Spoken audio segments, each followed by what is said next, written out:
कहते हैं प्यार अंधा होता है। अंधा होने पर सामने कौन अपना है कौन पराया यह पहचान करना मुश्किल होता है और इसी अंधेपन ने एक ऐसी खौफनाक घटना को अंजाम दे डाला। जी हाँ, यह एक ऐसी दर्दनाक घटना है जिसने मानवीय रिश्तों को शर्मसार कर डाला। आज मैं आपको जो कहानी सुनाने जा रहा हूँ वह एक स्त्री के रूप में ऐसा ही एक भयावह चेहरा है। इस घटना को जब आप सुनेंगे तो आपको एक अजीब तरह की बेचैनी महसूस होगी। आप यह सोचने पर मजबूर होंगे कि ऐसा भी क्या हो सकता है, लेकिन ऐसा हुआ है और ये जो घटना है बिल्कुल सत्य है। काल्पनिकता से इसका कोई लेना देना नहीं है। अब आते हैं कहानी पर। यह घटना है देश के सबसे बड़े राज्य उत्तर प्रदेश में एक क्षेत्र है अमरोहा। अमरोहा के नजदीक ही एक गांव पड़ता है बावनखेड़ी। इस बावनखेड़ी गांव में एक मुस्लिम परिवार रहता है जो आर्थिक रूप से बेहद संपन्न रहता है। परिवार में कुल 8 लोग रहते थे, 7 वयस्क और 8वें में एक 10 महीने का बच्चा। इनका घर गांव में बेहद आलीशान बना हुआ था। घर जहां बना था वह 9 एकड़ का फार्म हाउस था। घर के सामने एक बड़ा सा लोहे का गेट था। लोग गांव में उनको बड़े आदर भाव से देखते थे। परिवार में गार्जियन सबसे बड़े 55 वर्षीय शौकत अली परिवार के मुखिया। शौकत अली एक पढ़े लिखे ग्रेजुएट व्यक्ति थे और वह कॉलेज में लेक्चरर थे। 50 साल की हाशमी शौकत अली की पत्नी हाउसवाइफ थी। 35 साल का बड़ा बेटा जो कि एक अच्छी जॉब कर रहा है। उससे छोटा भाई MBA करके कुछ वक्त पहले ही वह भी जॉब करने लगा था। दोनों भाइयों की पत्नी और घर का सबसे छोटा सदस्य बड़े भाई का बेटा जो ही मात्र 10 महीने का ही था और 8वां सदस्य घर की बेटी, जी हाँ वही बेटी जिसकी आज दास्तान सुना रहे हैं, जो कि अंग्रेजी में एक MA करके एक हाई स्कूल में अंग्रेजी की टीचर थी। इन 8 सदस्यों में सभी बेहद पढ़े लिखे ग्रेजुएट, सभी बहुत ही अच्छे सरल स्वभाव के, गांव में एक इज्जतदार फैमिली मानी जाती थी। अब हम बात कर रहे हैं इस परिवार के 8 सदस्य में इस परिवार के बेटी की, जिसका नाम शबनम है। शबनम जैसा उसका परिचय दिया जा चुका है, पढ़ी लिखी, पोस्ट ग्रेजुएट, फर्राटेदार इंग्लिश बोलना और यथा संभव सभी का सरल हृदय से मदद करना। अपने कॉलेज के समय जब वह स्टूडेंट थी तब भी जानने वाले उसे बहुत ही सरल हृदय व लोगों की मदद करने वाले कहते थे। कॉलेज के समय में कई स्टूडेंट जिनके पास कॉलेज में फीस भरने की गुंजाइश नहीं होती थी उनकी वह मदद कर देती थी। अब घटनाक्रम थोड़ी आगे बढ़ता है। होता यह है कि इस बावनखेड़ी गांव में एक लड़का रहता है, उसका नाम सलीम था। अब सलीम शबनम के कंपैरिजन क्या था सुनिए। सलीम एक ठीक ठाक कद काठी का युवक, मात्र उसकी शिक्षा 5वीं तक पढ़ा हुआ, गरीब परिवार से मेहनत मजदूरी करके वो अपना पेट पालता था। कहते हैं कि शबनम जिस रास्ते से आती जाती थी उसी रास्ते में एक लकड़ी का टाल था जिसमें सलीम आरा मशीन चलाता था। अब आते जाते शबनम को सलीम कब आकर्षक लगने लगा पता ही नहीं चला। वहाँ सलीम भी शबनम के आकर्षण में खो गया था। बात देखते देखते प्यार मोहब्बत लेकर साथ जीने मरने की कस्में खाने तक की हो गई। अभी तक इन बातों से इनका परिवार अनजान है, लेकिन ज्यादा दिन तक नहीं। एक दिन शबनम अपने परिवार को बताती है कि वह सलीम से निकाह करना चाहती है। यह सुनते ही परिवार के सभी सदस्य एक ही सुर में शबनम के फैसले के खिलाफ हो गए, लेकिन उनके खिलाफ होने से शबनम और सलीम को कोई फर्क पड़ने वाला नहीं। उनका मिलना जुलना जारी रहा और उनके मिलने जुलने पर घर वालों का विरोध भी जारी रहा। अब यही सब चीजें होती रहती हैं, समय अपने क्रम से आगे बढ़ता है। फिर अचानक हम अब घटना की बात करेंगे। जिस रात वह घटना हुई तो फिर वही घटना ऐसी होती है कि वह खौफनाक रात फिर आ जाती है। 14 अप्रैल 2008 को अचानक ही बावनखेड़ी दहल उठता है। किसी ने गांव से पुलिस को सूचना दी कि हमारे गांव में शौकत अली के परिवार में कई लाशें पड़ी हैं जिन्हें निर्ममता पूर्वक किसी ने काट डाला है। पुलिस सूचना पाकर मौके वारदात पर आती है। मौके मुआयने पर पुलिस जो घटना का मंजर देखती है वह देख पुलिस के हाथ पैर भी ठंडे पड़ जाते हैं। घर के अंदर 7 लाशें पड़ी हैं। शबनम के पिता, शबनम की माँ, उसके दोनों भाई की दोनों पत्नियां और एक भाई का बेटा जो कि मात्र 10 या 8 माह का था। इन सभी को किसी ने गर्दन पर वार करके कुल्हाड़ी से काट डाला था। 8वें सदस्य शबनम जो कि एक किनारे जार रोई जा रही थी, उसके आंसू के सैलाब रुकने का नाम ही नहीं ले रहे थे। पुलिस शबनम की हालत देखकर शबनम से कुछ पूछे समझ नहीं आ रहा था, लेकिन जांच तो करनी थी। पुलिस ने शबनम को सांत्वना देते हुए भरोसा दिलाया कि तुम हमें बताओ, जो भी कातिल होगा हम उसे सजा जरूर दिलाएंगे। शबनम ने पुलिस को जो बयान दिया उसके अनुसार रात वह छत पर थी और तभी छत पर कुछ लोग आए। सभी के हाथ में कुल्हाड़ी थी। छत से वह घर में दाखिल हुए और सभी को मार डाला गया। यह बयान सुनकर पुलिस सहज रूप से भरोसा करती है। घर में 7 लोग मरे पड़े, 7 लोगों पर कुल्हाड़ी से वार किया गया। पुलिस बयान लेकर अपना काम शुरू करती है। इधर जैसे ही बात पूरे इलाके में फैलती है, लोग गुस्से से पुलिस प्रशासन के खिलाफ नारेबाजी करते हैं कि एक गाँव में 7 लोगों की जान चली गई और पुलिस कुछ भी नहीं कर पा रही है। यह बात फैलते फैलते पूरे उत्तर प्रदेश में फैल गई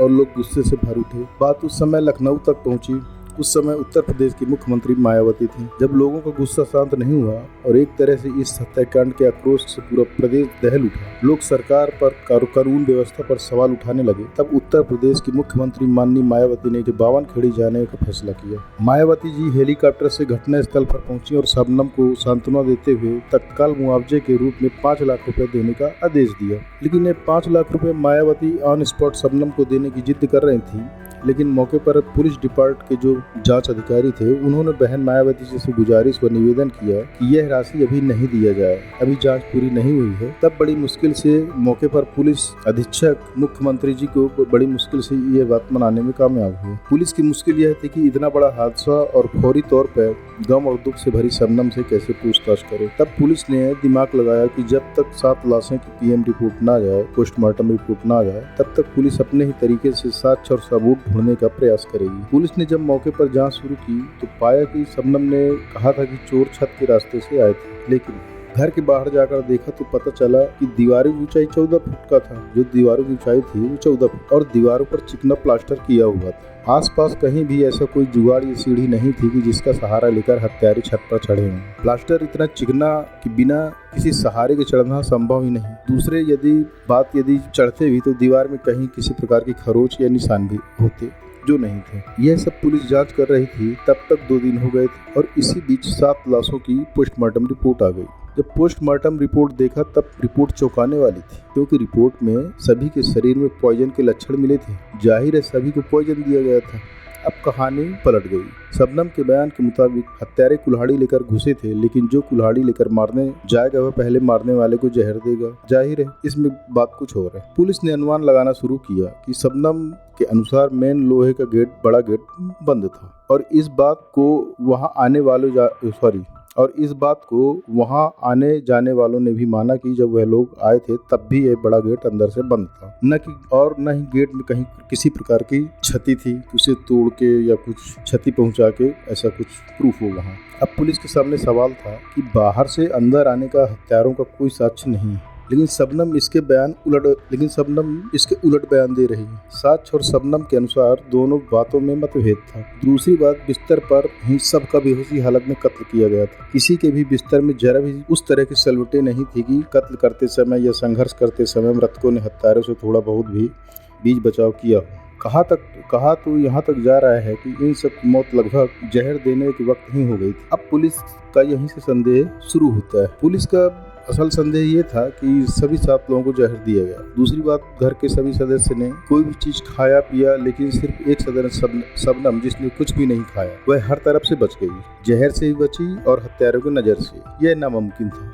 अब पुलिस का सारा शक शबनम पर जा टिका। पुलिस ने अब चुपचाप शबनम के मोबाइल कॉल डिटेल निकलवाई और कॉल डिटेल से पता चला कि रात 14 अप्रैल 2008 को जिस वक्त कत्ल हुआ उस दिन रात में शबनम ने सलीम को 52 बार कॉल किया था। सबसे महत्वपूर्ण बात, उस रात जिस वक्त कत्ल हुआ और कत्ल के अंतिम 10 मिनट बाद उस मोबाइल नंबर से सलीम से बात की गई थी। पूरे दिन और रात मिलाकर 52 से 55 बार कॉल किया गया था और पूरे महीने में 900 कॉल किए गए थे। अब पुलिस को शक हुआ कि कत्ल के पहले कॉल तो ठीक, लेकिन कत्ल के ठीक 5 मिनट बाद सलीम को कॉल करने का क्या मामला है, जबकि पुलिस को सूचना पड़ोसी ने दी थी। अब चूंकि इस घटनाक्रम से शबनम के प्रति लोगों में बहुत ज्यादा हमदर्दी हो गई थी और पुलिस के खिलाफ आक्रोश, लिहाजा पुलिस ने डायरेक्ट शबनम को टारगेट नहीं किया, बल्कि पुलिस ने डायरेक्ट सलीम को ही उठा लिया, जिसे शबनम ने मर्डर के मात्र 5 मिनट बाद ही कॉल किया था। अब पुलिस तेजी से अपना काम करती है। पुलिस सख्ती से सलीम से पूछताछ करती है। सलीम पुलिस की सख्ती के आगे ज्यादा देर टिक नहीं पाया और अपना जुर्म स्वीकार कर लेता है। अब सलीम सारी दास्तां बयां करता है। सलीम के अनुसार मैं और शबनम आपस में प्यार करते थे और शादी करने वाले थे, लेकिन शबनम के घर वाले हमारी शादी के विरोध में थे। सलीम के अनुसार मुझे मालूम था कि हम दोनों का रिश्ता शबनम के घर वालों को कतई मंजूर नहीं होगा, लिहाजा हमने अपने रिश्ते के बीच में आने वाले को ही हटाने का षड्यंत्र कर डाला। सबसे पहले सलीम ने 2 दिन पहले ही बाजार से शबनम को जहर ला कर दे दिया। फिर जिस रात हत्याकांड हुआ उस रात शबनम ने बड़े ही प्यार से सभी घर वालों के लिए मिलकर खाना तैयार किया। चूँकि उसके भाई घर से बाहर थे, तब शबनम ने बड़े प्यार से दोनों भाइयों को विशेष आग्रह कर उस रात घर बुलाया और सभी को खाना खिलाया। सभी खुशी खुशी उस रात खाना पीना खाए। खाना खाने के बाद पश्चात शबनम ने सभी घर वालों से पूछा कि चाय पियेंगे आप लोग। सभी ने हंसते हुए चाय पीने की सहमति दे दी। चाय बनाते वक्त शबनम ने सभी की नज़र बचाते हुए सलीम के द्वारा लाया हुआ जहर सभी के चाय में मिला दी। सभी ने चाय पी, लेकिन चाय पीने के बाद कुछ ही देर में असहज होने लगे और सभी बारी बारी से अपने अपने रूम में सोने चले गए। और तब जब शबनम आश्वस्त हो गई कि सभी लोग बेहोश हो गए हैं, सलीम को इसी वक्त वह कॉल करती है। अब सलीम घर आता है और कमरे में प्रवेश करता है। सबसे पहले शबनम अपने पिता को कुल्हाड़ी से सलीम को मारने को कहती है। सलीम ने तत्काल ही कुल्हाड़ी के 2-3 वार से शबनम के पिता को मार डाला। इसके बाद अपनी माँ को मरवाया, फिर दोनों भाइयों को, उसके बाद दोनों भाभियों को। ये सब हत्या करने के बाद सलीम इत्मीनान से अपने घर लौट जाता है। लेकिन तभी 5 मिनट बाद शबनम सलीम को फिर कॉल करती है और कहती है कि उसका भतीजा जो कि 8-10 महीने का है वह भी जिंदा है। सलीम फोन पर कहता है अब वह दोबारा वापस नहीं आएगा, यह काम वह खुद कर दे। तब शबनम ने उस 8-10 महीने के भतीजे का गला दबाती है और तब तक गला दबाती घूंटती रहती है जब तक कि वह मर नहीं जाता। बावजूद शबनम तसल्ली के लिए फिर खुद से भतीजे की गर्दन पर कुल्हाड़ी से वार करती है। अब 7 लाशें हो जाती हैं।